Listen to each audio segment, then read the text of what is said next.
श्रीमद् भागवत महापुराण स्कंद 7वां अध्याय 6 प्रहलाद जी का असुर बालकों को उपदेश। प्रहलाद जी ने कहा, मित्रों, इस संसार में मनुष्य जन्म बड़ा दुर्लभ है। इसके द्वारा अविनाशी परमात्मा की प्राप्ति हो सकती है, परंतु पता नहीं कब इसका अंत हो जाए। इसीलिए बुद्धिमान पुरुष को बुढ़ापे या जवानी के भरों से न रहकर बचपन में ही भगवान की प्राप्ति करने वाले साधनों का अनुष्ठान कर लेना चाहिए। इस मनुष्य जन्म में श्री भगवान के चरणों की शरण लेना ही जीवन की एकमात्र सफलता है, क्योंकि भगवान समस्त प्राणियों के स्वामी, सुहृदय, प्रियतम और आत्मा हैं। भाइयों, इंद्रियों से जो सुख भोगा जाता है वह तो जीव चाहे जिस योनि में रहे प्रारब्ध के अनुसार सर्वत्र वैसे ही मिलता रहता है, जैसे बिना किसी प्रकार का प्रयत्न किए निवारण करने पर भी दुख मिलता है।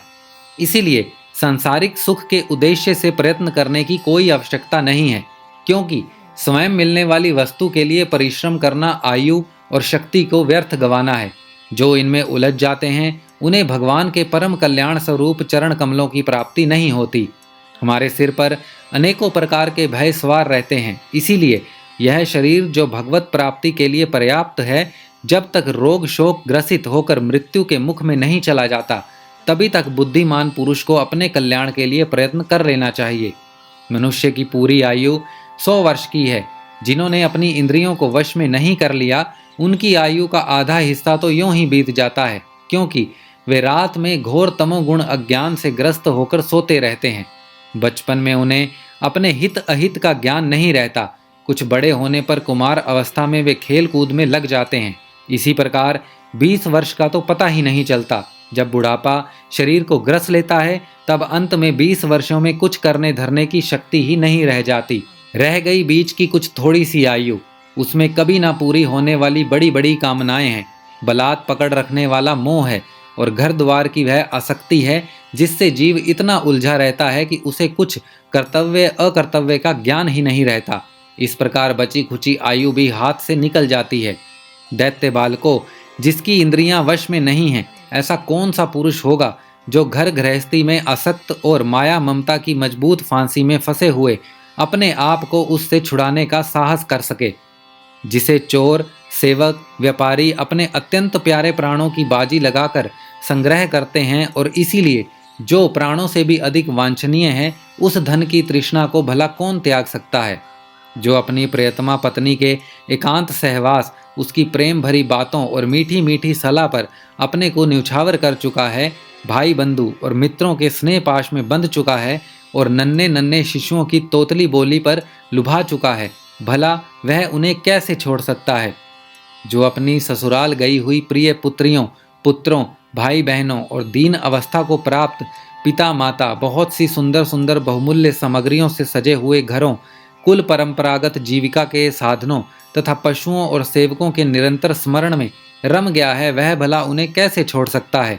जो ज्ञानेंद्रिय और रसनेंद्रिय के सुखों को ही सर्वस्व मान बैठा है, जिसकी भोग वासनाएं कभी तृप्त नहीं होती, जो लोभवश कर्म पर कर्म करता हुआ रेशम के कीड़े की तरह अपने को और भी कड़े बंधन में जकड़ता जा रहा है, और जिसकी मोह की कोई सीमा नहीं है, वह उनसे किस प्रकार विरक्त हो सकता है और कैसे उनका त्याग कर सकता है।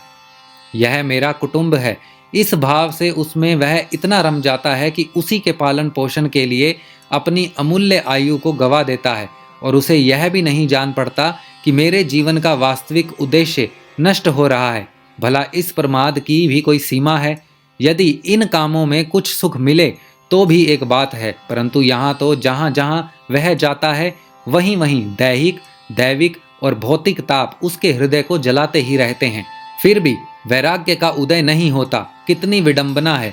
कुटुंब की ममता के फेर में पड़कर वह इतना असावधान हो जाता है कि उसका मन धन के चिंतन में सदा इतना लवलीन रहता है कि वह दूसरों का धन चुराने के लौकिक परालौकिक दोषों को जानता हुआ भी कामनाओं को वश में न कर सकने के कारण इंद्रियों के भोग की लालसा से चोरी ही कर बैठता है। भाइयों, जो इस प्रकार अपने कुटुंबियों के पेट पालने में ही लगा रहता है, कभी भगवत भजन नहीं करता, वह विद्वान हो तो भी उससे परमात्मा की प्राप्ति नहीं हो सकती, क्योंकि अपने पराये का भेदभाव रहने के कारण उसे भी अज्ञानियों के समान ही तम प्रधान गति प्राप्त होती है। जो कामनियों के मनोरंजन का सामान उनका क्रीड़ा मग बन रहा है, और जिसने अपने पैरों में संतान की बेड़ी जकड़ ली है, वह बेचारा गरीब चाहे कोई भी हो, कहीं भी हो, किसी भी प्रकार से अपना उद्धार नहीं कर सकता। इसीलिए भाइयों, तुम लोग विषयासक्त दैत्यों का संग दूर से ही छोड़ दो और आदिदेव भगवान नारायण की शरण ग्रहण करो, क्योंकि जिन्होंने संसार की आसक्ति छोड़ दी है, उन महात्माओं के वे ही परम प्रियतम और परम गति हैं। मित्रों, भगवान को प्रसन्न करने के लिए कोई बहुत परिश्रम या प्रयत्न नहीं करना पड़ता, क्योंकि वे समस्त प्राणियों के आत्मा हैं और सर्वत्र आपकी सत्ता के रूप में स्वयं सिद्ध वस्तु हैं। ब्रह्मा से लेकर तिनके तक छोटे बड़े समस्त प्राणियों में, पंचभूतों से बनी हुई वस्तुओं में, पंचभूतों में, सूक्ष्म तन्मात्राओं में, महतत्व में, तीनों गुणों में और गुणों की साम्य अवस्था प्रकृति में एक ही अविनाशी परमात्मा विराजमान है। वे ही समस्त सौंदर्य, माधुर्य और ऐश्वर्य की खान हैं। वे ही अंतर्यामी दृष्टा के रूप में हैं और वे ही दृश्य जगत के रूप में भी हैं। सर्वथा अनिर्वचनीय तथा विकल्प रहित होने पर भी दृष्टा और दृश्य, व्याप और व्यापक के रूप में उनका निर्वचन किया जाता है, परंतु उनमें एक भी विकल्प नहीं है। वे केवल अनुभव स्वरूप, आनंद स्वरूप एकमात्र परमेश्वर ही हैं। गुणमयी सृष्टि करने वाले माया के द्वारा ही उनका ऐश्वर्य छिपा रहा है। इसके निवृत्त होते ही उनके दर्शन हो जाते हैं। इसीलिए तुम लोग अपने दैत्यपने का, आसुरी संपत्ति का त्याग करके समस्त प्राणियों पर दया करो, प्रेम से उनकी भलाई करो। इसी से भगवान प्रसन्न होते हैं। आदि नारायण अनंत भगवान के प्रसन्न हो जाने पर ऐसी कौन सी वस्तु है जो नहीं मिल जाती। लोक और परलोक के लिए जिन धर्म, अर्थ आदि की आवश्यकताएं बतलाई जाती हैं, वे तो गणों के परिणाम के बिना प्रयास के स्वयं ही मिलने वाले हैं। जब हम श्री भगवान के चरणामृत का सेवन करने और उनके नाम गुणों का कीर्तन करने में लगे हैं, तब हमें मोक्ष की क्या आवश्यकता है। यों शास्त्रों में धर्म, अर्थ और काम, इन तीनों पुरुषार्थों का भी वर्णन है। आत्मविद्या, कर्मकांड, न्याय, दंड नीति और जीविका के विविध साधन, ये सभी वेदों के प्रतिपाद विषय हैं। परंतु यदि ये अपने परम हितैषी परम पुरुष भगवान श्री हरि को आत्मसमर्पण करने में सहायक हैं, तभी मैं इन्हें सत्य मानता हूँ, अन्यथा ये सब के सब निरर्थक हैं। यह निर्मल ज्ञान जो मैंने तुम लोगों को बतलाया है, बड़ा ही दुर्लभ है। इसे पहले नारायण ने नारद जी को उपदेश किया था, और यह ज्ञान उन सब लोगों को प्राप्त हो सकता है जिन्हें भगवान के अनन्य प्रेमी एवं अकिंचन भक्तों के चरण कमलों की धूलि से अपने शरीर को नहला लिया है। यह विज्ञान सहित ज्ञान विशुद्ध भागवत धर्म है। इसे मैंने भगवान का दर्शन करने वाले देव ऋषि नारद जी के मुंह से ही पहले पहल सुना था। प्रहलाद जी के सहपाठियों ने पूछा, प्रहलाद जी, इन दोनों गुरु पुत्रों को छोड़कर और किसी गुरु को तो ना तुम जानते हो और ना हम, ये ही हम सब बालकों के शासक हैं। तुम एक तो अभी छोटी अवस्था के हो और दूसरे जन्म से ही महल में अपनी माँ के पास रहे हो।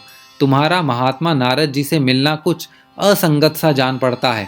प्रियवर, यदि इस विषय में विश्वास दिलाने वाली कोई बात हो तो तुम उसे कहकर हमारी शंका मिटा दो। श्रीमद् भागवत महापुराण स्कंद 7वां अध्याय 6 समाप्त।